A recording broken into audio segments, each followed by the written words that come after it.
Hi everyone, my name is Adam Steele. I run a digital agency in Vancouver, British Columbia, Canada, and you are probably seeing this video because you've come across this blog post I did on how to use Scrum and Trello to improve the speed of your workforce, of your team, of those underneath you, or whatever. Or maybe you haven't seen this, and if you haven't, URL's right here, or you could just search Magistrate, Scrum, Trello, something like that, and you'll likely find it. And it's been shared a couple times on a number of different blogs as well, which is kind of cool because I really dig this stuff. I really dig this book, and I absolutely love Trello. I've been using it for, I'd say, at least 3 years, something like that. And it's just it's a really neat tool, but combined with Scrum, it is infinitely better.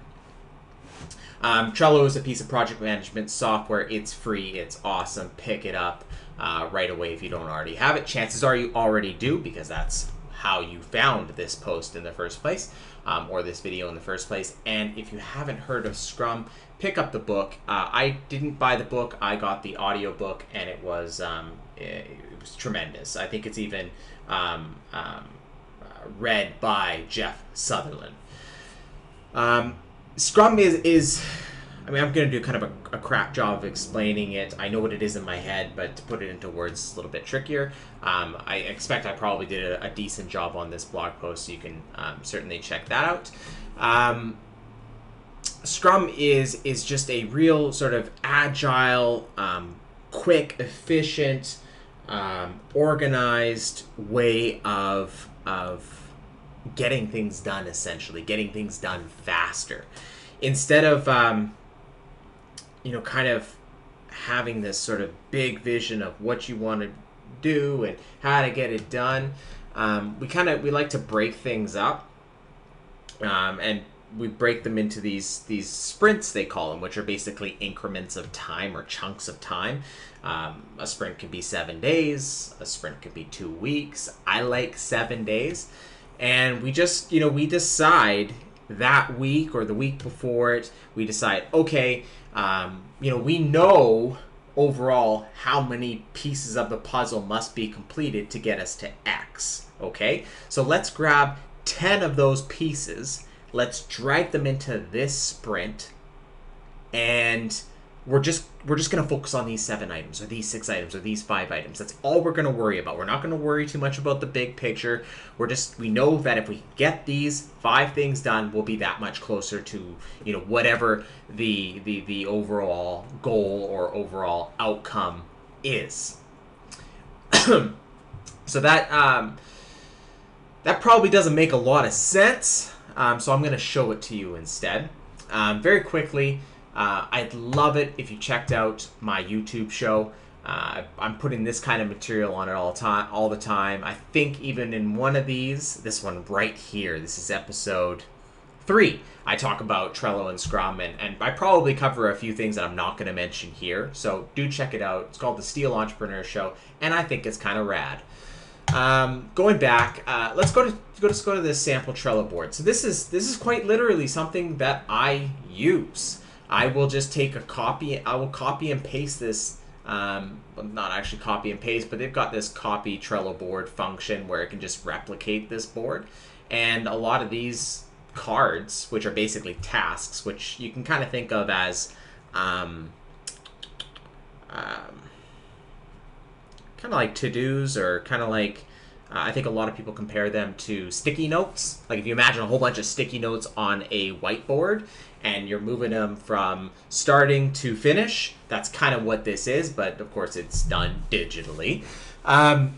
You'll notice there are columns, you'll notice there are cards or tasks, you can call them either or.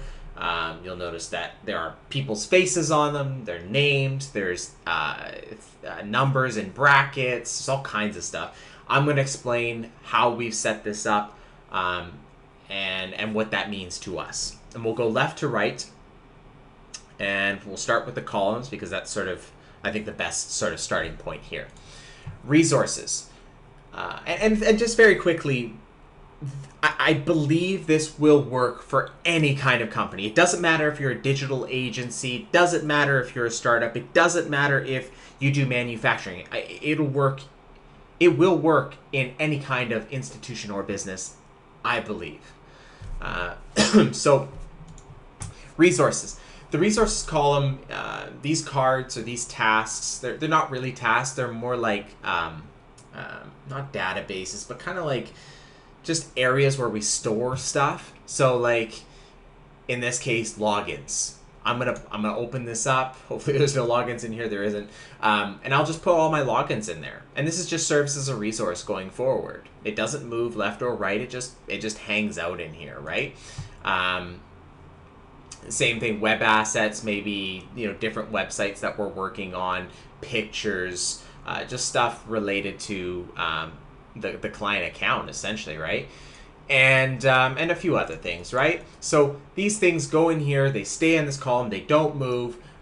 We just keep adding to them. We add more pictures, we add more logins, we add more whatever, right? So it's just a good place to put things so that you don't have to go to your Google Drive, or you don't have to go to where it's like shortcut to getting information that you need without having to go out elsewhere. So that's what we use that column for. It's handy. Product backlog. So these are like I there's probably a better definition for this. Again, I've been using Scrum for a couple of years now, so what I read, what I implemented, and then what I have now is probably it's changed a little bit along the way. So it may mean something a little bit different to me than maybe what was intended in the book. So bear with me. Product backlog is kind of like, I'm sitting in bed, I had this idea, and I don't want to forget it. So I'll jump into Trello, get on my phone, jump into Trello. I will leave that a comment, or I'll create a card and I will name that card whatever that idea is. That's product backlog. That's stuff that I don't intend to get done today. I don't intend to get done this week. It might not ever get done. It's just like, I just had an idea and I needed somewhere to put it. It's also a place we put stuff that, maybe we thought was a good idea, but then we kind of like broke it down a little bit and realized, holy crap, we're never going to get to this. I don't want to forget it, but we're not going to get to it. So let's just tuck it away. We'll put it in product backlog and we'll have another look at it some other day. Sprint planning. Sprint planning is, I guess it's ideation essentially, or it's just maybe it's putting together a task and trying to kind of figure out exactly what it's going to look like. So it's defining a task, it's getting all the assets together, it's getting it ready to be done. And it may never get done, and thus it would go in product backlog, but it's that process of, okay, I had this idea, this is what it's going to look like, this is what it's going to take to get done, here are the assets you will need. And if I still think it's a great idea, then it stays in sprint planning. It may be, sometimes I order things, if I want to get them done real soon, they'll be closer to the top of this list here. If maybe they're less important, then I'll, maybe have them down here or whatever. And I also use labels, and we'll talk about that in a little bit to sort of assign a priority or importance or timeline or whatever. So that's what sprint planning is. And I mentioned sprints. Basically, for us, it's a 7-day chunk of time, and it's we try to get everything. We try to get the cards like the day before, 2 days before the end of a sprint. So let's say the sprint runs from Thursday to Thursday. So like on Tuesday, I'm thinking about, okay, what am I going to queue up for the following week? Have I sufficiently, and this is important, have I sufficiently described what I want accomplished when this task is done? Because a lot of times people will get mid-sprint and they'll be looking at their tasks, they won't understand them, and that's usually my fault. Usually it's because I didn't describe it well enough, or the account manager didn't describe it well enough. So take those couple days, plan these cards out, get the questions, ask questions, answer people's questions, whatever, get it ready. And I'll get back to blocked. Current sprint is So, it's Thursday. We've done everything. It's time now to queue up next week. So I will drag, let's say this one in. I'll drag this one in. I'll drag this one in. I'll drag that one in. Whatever, right? And again, we're going to get into labels pretty soon, but not quite yet, because I'm still kind of explaining the column situation. So current sprint is 7 days. So once it's in this column, team members, you have 7 days to complete this task. Serge, you have 7 days to complete this task. Hugo, 7 days. They know that in 7 days, this is going to be done. And I mean done. Like, there's nothing more to be done. If it was a car, it could be driven off the lot. Like, it's done.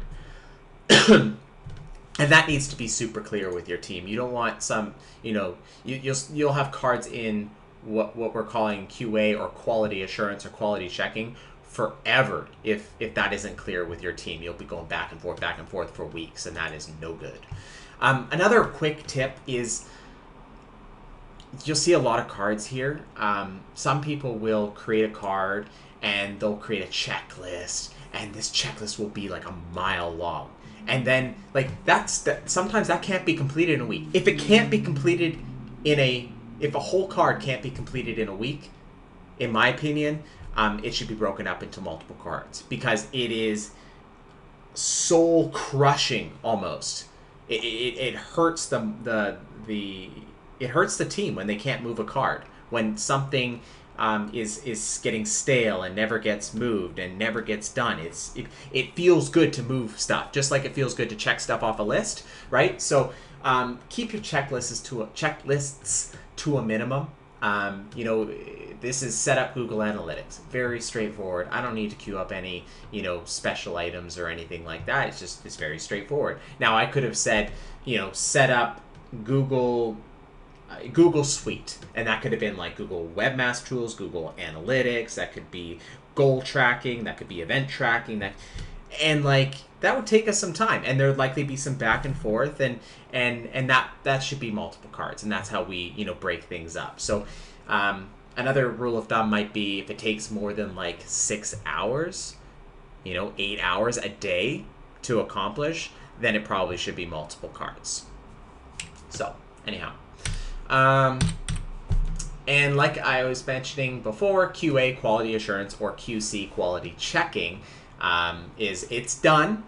Now the account manager or the manager or whomever oversees this project or this initiative or this company or whatever it is, now it's up to them. They go through this, they look at everything that was done, they make sure it was indeed done and it was done to their expectations, and then when they've done that, and I always insist that QA stays clean, which means it stays empty, which means if the sprint runs Thursday to Thursday, Thursday evening or Friday morning, it is the board manager's job to clean it up, to make sure that it was done. Because you wait till Wednesday, you wait till Tuesday, and you realize then it's done. Well, they're rushing to get all their stuff done at that point, right? You're going to drag it back in and load them up even more? No. You're going to do it on Friday so that, barely 24 hours has passed, and you let them know, nope, not quite done yet. And so they can plan. They've got 6 days to plan to make sure that gets done right. Plan and prioritize and whatnot. And done. It was done to my expectations. Cool. That's it, right? It's done. So that's the columns. Now, I've kind of got into the cards. You can go into so much detail. I mean, there's so much you can do. Add members and whatnot, labels. I try to keep cards, I don't want 1 million members on the cards, because that's just confusing. It's like, who does what first? So, I try to keep 1 person on a card, 2 people maximum. If it's 2 people, I'm like, step 1, Serge, you do this. Then, step 2, Chris, now you can do this. Serge, you should have that done by Tuesday, so Chris has enough time to do X by Thursday. But generally, I try and keep it to just 1 person. Another thing, labels. We've got 3 different labels that we use. Green is approved, so that task, that whatever, I've gone through it in sprint planning. I like it. It's all there. Description should be very clear. It's approved. It's ready to be dragged in from sprint planning into current sprint. Then we have, now it's improperly used here, forgive me, so ignore these two cards here, but we have orange, or rather, sorry, purple. Purple is recurring. So indeed, very occasionally, there will be a task that never moves from current sprint. Or, you know, it may move, but it just goes to QA, and then it goes back into sprint planning, and then it goes back into current sprint, then it goes into QA, sprint planning, blah, blah, blah, right? And that might be something like, come on, like, and this isn't going to make a lot of sense for most people, but like a link cleanup. When we're cleaning up inbound links to a website, oftentimes we're reaching out to different webmasters and being like, hey, remove this link, it's crappy. And that might be, you know, we might send emails one day, wait 2 weeks, send them again, wait 2 weeks, send them again, et cetera, right? So we try and keep it contained into one card. And so once we've done round 1 of outreach, drag it into QA, drag it back, wait 2 weeks, 1 week, 2 week, 1 week, 2 sprint, drag it back in, right? So we use purple to sort of say, you know, recurring. Orange is when, you know, maybe it's Thursday, now it's Friday, this was a approved card, and now it's Friday, and Serge didn't get it done. Well, I want everybody to know that Serge didn't get it done, and that it's overdue, and that it is priority. And so these overdue ones, they'll be at the top of the list, while these ones, you know, there may be a lot of them, right? So I want to make sure that everybody can see these overdue ones, and that everybody can jump on them and make sure that they get moved to QA as quickly as possible. Man, I think that's just about it. Due dates, you know, we sometimes use them, not that much because it's hard to remember to update them. Attachment, you can attach like documents from pretty much, you know, every sort of cloud, or even your computer. And that's pretty much it. So I'm sure I missed some stuff. Again, check this out. I did a much better job of explaining things in here, I think. There is one thing I forgot to mention, and that is these little numbers in brackets. And what we use those for is to essentially, excuse me, to denote how much time, or rather how big the particular task is. So like an 8, that's kind of like a full day type task, or just it's going to take a while. It's a big project, right? A 3 would be, you know, almost half the, or just under half the size. A 5 sort of in the middle. A 1 should be like something that would take less than an hour kind of thing. So what that helps me do is twofold. One, it helps my team members know what they're getting themselves into, right? So when they're trying to, you know, plan, you know, what they're doing, they can be like, okay, well, I got a whole bunch of 5s. I better start this early. And you know, for me, it helps me measure speed. So if I count 2, that's 6, and so 6 items got done, 6 items of work, or six you know, units of work got accomplished. Well, if I queued up 8, 8, and 5, and those got accomplished the following week, I can be like, okay, well, 6 got accomplished the week before, but this week we were able to accomplish that many more. We're moving faster, right? So I can measure the speed at which my team moves, which is really important to me. So it's good for planning. It's good for budgeting. It's good for you know, trying to figure out what you're kind of getting into and whatnot. So yeah, I think that's the last thing. So yeah, check this blog post out if you haven't already. Again, I'm sure I do a much better job in here of sort of detailing what's up. This is the old video. It was crap. So what I'm doing right now is actually just kind of replacing it. Again, I've got this great YouTube show. I hope you will check it out. I hope you will subscribe. First, check out the material. If you like it, then subscribe. And that's all there is to it. So I do appreciate your time, your attention. I hope I delivered a little bit of value to you. And if you have any questions about Trello or Scrum, please let me know. There's also somewhere down in here, you can fire me an email. I don't know where it is. adam@magistrateinc.com. Goodness, I don't know where it is. But I'll send you some guides. And I probably should automate that. I don't know why I haven't yet. But I'll send you some guides for how to implement it with, in your team. But also, there's another guide that I've put together for your clients, so to have to sort of get them up to speed on what Scrum is, what Trello is, and all that kind of stuff. So yeah, I certainly hope that it provides you with some value. Thank you again for your attention. Email me if you have any questions, and have yourself a wonderful day.